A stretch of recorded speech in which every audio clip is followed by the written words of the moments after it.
Hey guys, I'm Lex Chase, and I'd like to thank Monique, Mackie, and all the crew here at Sinfully for having me aboard to do a little reading from Some Assembly Required. What is that exactly? Well, the fantastically and amazingly funny and adorable Brew Baker and I got together and had this crazy cracked out idea about writing a meet cute of two guys who happen to be dead and meet in the afterlife while haunting the purgatory of a fantastic, affordable, minimalist home goods furniture store.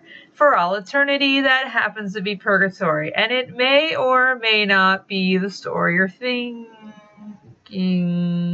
about.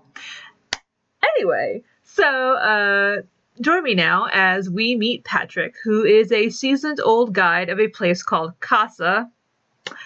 Anyhow, place called Casa, and he is a individual ghost who happens to help people move on to their final destination. He meets Benji, who is the newly deceased, and so he is therefore the new employee and new charge.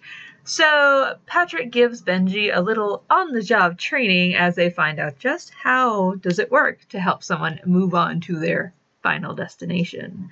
So sit back, relax, and I hope you enjoy the ride, and don't forget about the giveaway down below. See you soon. Let's do it. Game? Benji perked up, seeming unsure. Gotta make it interesting somehow. Patrick tapped the table with a knuckle. Ground rules. This is a real casa. Customers coming in and out are living and shopping for cheap, minimalist furniture. They can't see us. Got it? So, we're ghosts, Benji knit his brow in confusion. Whatever you want to call it to get you through the day, sunshine, Patrick said. Ready for the next part? Should I be taking notes? You'll catch on. Patrick reached out and clapped a hand on Benji's shoulder. The jolt of power shot up his arm into the crown of his head. He forced a smile to stay in place. I imagine you're quick steady. Patrick drew away and flicked his fingers, trying to work out the sting. Next, our job is to help others move on. Others? Benji asked. Why us?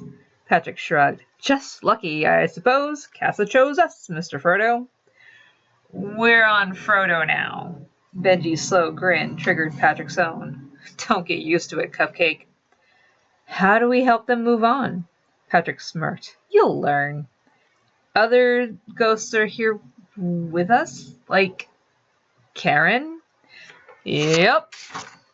Who else? Agnes, who you sort of met. Patrick pursed his lips in thought. Benji was like a dog with a bone now that he's getting some answers. Patrick reconsidered his openness. Maybe he should have stuck to the cryptic answers, though that was more of Agnes's shtick. He probably couldn't pull it off half as well as she did. Damn. But how do we make them move on? Benji asked. Excellent question, Patrick said. People don't end up here by accident. He thought about it for a moment and then laughed. I guess they kind of do. Anyway, we help them and poof! He fanned his fingers to demonstrate. Out the door they go, another satisfied customer. Into the void, Benji shivered, rubbing his arms. That terrifying thing? No, they go to heaven, Patrick said. Okay, so if this is purgatory, what's heaven? Patrick pointed a finger. Yes. Benji shook his head. Costless? Please, costless is one of the 7 circles. Keep up with me here. Patrick locked eyes with Benji. You can do this. Benji frowned. Scope? Is that a guess? Patrick arched a brow. Is it? Benji sat straighter in his chair like a petulant child. Patrick stood and offered his hand to Benji. Come on now, we have wrongs to right, Skippy. Benji stubbornly set his jaw. But you didn't tell me. Let's go, Patrick insisted. Lunch break's over and we're on the clock. Wait, does that mean we can actually eat? Patrick, wait up! There was something peculiar about Benji. Agnes had been right. He was definitely a cute one. sandy mop of hair, fresh face, and dark eyes like he had waltzed out of a Disney movie. His shirt was a bit loose on him, but the way his skinny jeans were one size too small might have contributed just a sliver of a percentage to the cute. But it wasn't that, and Patrick wouldn't admit it under penalty of death, as if that mattered. Benji made his time in Casa seem easy and more tolerable. Maybe Agnes had been right. All Patrick had to do was try on being a guide for a new visitor for a while and see how that fit him. The curious sensation of camaraderie was fascinating. Now the literal sparks between them when Patrick attempted the slightest touch, that was the intriguing stuff. One could get high, horny, or both on that business if they abused it.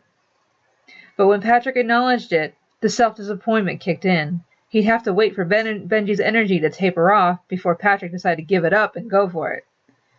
"Hey," Benji said as they meandered through the herd of shoppers. "Hey!" Patrick blinked, his throat clenching. He covered it up for it by stretching out his hands and cracking his knuckles. "Yo, what up?" "I asked about you," Benji smiled.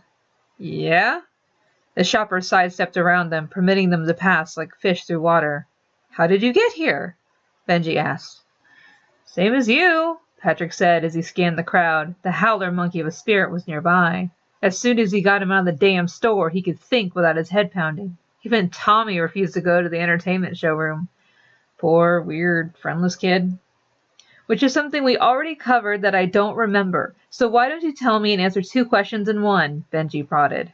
Patrick shrugged. "I popped out of my mother's womb, I grew up, I drew the short straw, and whack! And here I am. What else are you looking for, sweetheart?" Benji coughed into his fist and cleared his throat. "You should really get that looked at." "By you, good doctor? Should I open my mouth and say, ah?" It was Patrick's turn to flush as he sharply turned away and faked a sneeze. Damn it! Benji was definitely stepping up to the plate. Patrick came to a halt and shut out the noise of customers chatting among themselves. The howler's voice carried over the expanse of the floor, and it was getting harder to ignore. Benji didn't seem to notice, but his mind wasn't fully wrapped around not being on a different plane as everything else. "Am I going to move on?" Benji asked as he stood at Patrick's side. The customers slipped around them, unconsciously shifting just out of the way as they wandered the aisles. A woman stopped next to Benji as she checked the price on an Arderi nightlight. She turned on the rubbery turquoise cat-shaped light, and it flicked a switch. She gasped when the changing colors, and then dropped 2 boxes in her cart. Patrick arched a brow at Benji's question, and then sighed. "Couldn't tell you, Cupcake. Casa is a harsh mistress. She decides who leaves and who stays." But you said you help people leave." Patrick pointed a finger. "Ah, now you're catching on." "But you just said Casa decides and—" "Casa's a she?" Benji knitted his brows. The brow knitting thing was quickly becoming Patrick's kryptonite. "You just said it," Patrick said, and then headed off again toward entertainment. "Do you know how unhelpful you are?" "Unhelpful?" Patrick asked over his shoulder. "I'll have you know I'm employee of the decade." He patted his hips and snapped his fingers. "Come on, pup, let's go." Benji frowned and kept in step. "Unfortunately, I like Cupcake better." He jogged to keep the pace. "Why don't you move on?" It was an innocent question that crashed Patrick's mood as easily as his interest in Benji had risen. "I don't." Patrick didn't need to elaborate. "But you said everyone does." Benji's innocence was very quickly becoming Patrick's least favorite quality. They had to find the howler, and fast. Patrick's good night's sleep depended on it. Some people are different. Patrick clenched his fists at his sides and stepped up the pace. "But what's so different about you?" Benji asked, hurrying behind. And now Benji was rapidly becoming less attractive. "This way," Patrick commanded him, and snatched Benji by his shirt. Benji yipped as they took a sharp right through the office furniture. Patrick crouched low behind the dividing wall and peered through the network of table legs. Benji stood over him, not getting them with the program quickly enough as Patrick had hoped. The howler had claimed a spoiled TV stand and shambled around it drunkenly. He was the disheveled mess of an older guy with a potbelly and broken glasses. At least he hadn't shown up covered in dog shit. "Have you seen my wife?" he asked a customer who passed him by. "Have you seen her?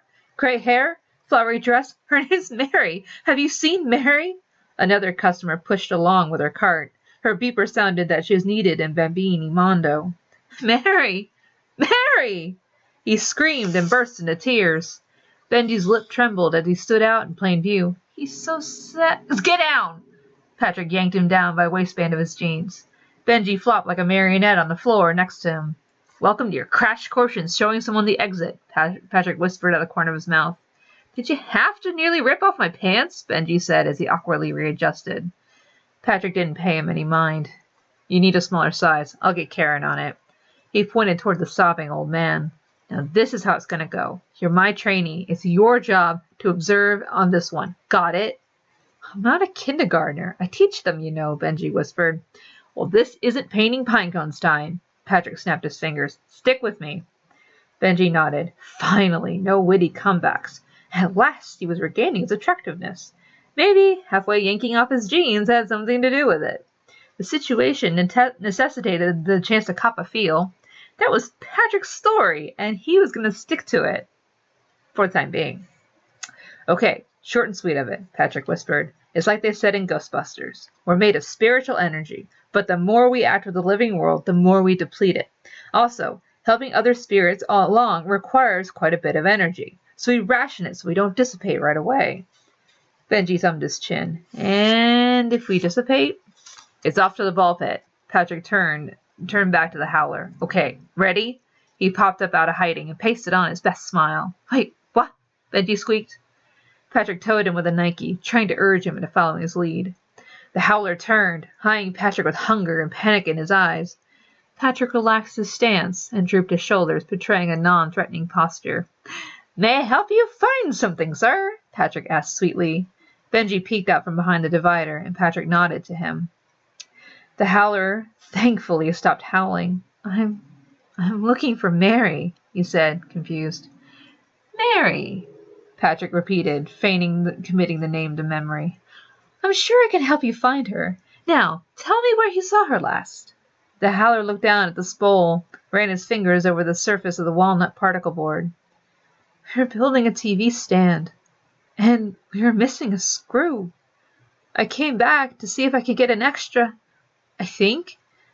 And that man over there, he's going to buy the same thing, but there aren't enough screws. Patrick snapped his fingers. Ah, yes! I seen the just the screws you're looking for. If you head out to the exit, I'll have them delivered, all right? I'll make sure the gentleman across the way picks up a pack of extra hardware. You should get going. Mary is probably getting dinner ready. The howler nodded. Dinner. Yes, dinner. Patrick rubbed his stomach. Mashed potatoes and extra butter, am I right, or what? The howler brightened. Oh, yes, definitely.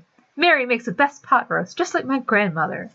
He stepped back into the aisle, flowing with the living customers. You've been most helpful, young man. What's your name?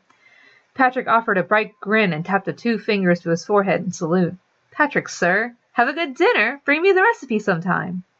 The howler nodded and turned one last time. He vanished into the crowd, leaving only a trail of smoke. Patrick took a breath and then coughed. The cold, overactive air conditioning seeped into his skin. Nothing like a hot shower wouldn't cure. Patrick flicked his fingers and washed his hands, noting the graying of his fingertips. He concentrated and flexed his fingers into fists and unfurled them. The pink of fictional blood flow returned. Benji whistled a low note. That was awesome! Patrick crossed his arms and nodded. And that, my dear Benji, is why I'm Employee of the Decade. He stalked over the customer who had been looking at the TV stand and reached into his own pocket. Fishing around, he found a small packet of screws and tucked them into the customer's pocket unobtrusively. 10,000 saved! Distantly, the entryway bell sounded over the showroom. He nodded with satisfaction. 10,001. Thank you, and I hope you enjoyed the reading. I hope you check out the book, or if you have already, please let Brew and I know about it, for our egos are very, very tiny and need assurance. No, not really. Yes, really. Yes, really. Anyway, I hope you had a great time. I hope you loved it, and please check out the book, and I'll see you next time.